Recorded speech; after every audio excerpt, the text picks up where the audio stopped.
இருக்கும்னா லாங்குவேஜ் பேப்பரா தான் இருக்கும். புரியுதுங்களா? இங்கிலீஷ் மீடியம் பசங்க எதை எடுக்கலாம்? இங்கிலீஷ் எடுத்துக்கலாம். தமிழ் மீடியம் பசங்க என்ன எடுக்கலாம்? தமிழ் எடுத்துக்கலாம்.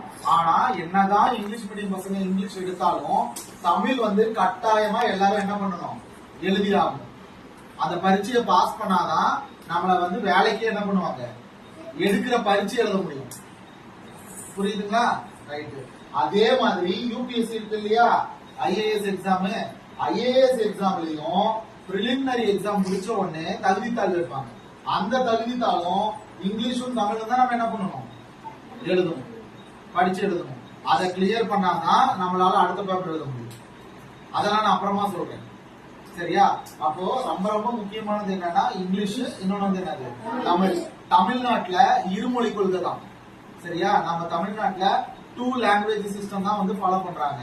அந்த 2 லாங்குவேஜ் எதுனா இங்கிலீஷ், தமிழ் தான். நமக்கு இங்கிலீஷ் தமிழ் வந்து கரெக்டா ஃப்ளூயண்டா தெரியல, இல்ல நம்ம இங்கிலீஷ் தமிழ்ல வந்து எழுத படிக்க தெரியல, எழுத்துப்படியா எழுதுறோம், பேச தெரியல, படிக்க தெரியல அப்படின்னா நாம வந்து காரி தூக்கிடுவாங்க. புரியுதுங்களா? புரியலையா? இங்கிலீஷ் தெரியலனாலும் அசிங்கம் தான், தமிழ் தெரியலனாலும் அதை விட அசிங்கம். புரியுதா?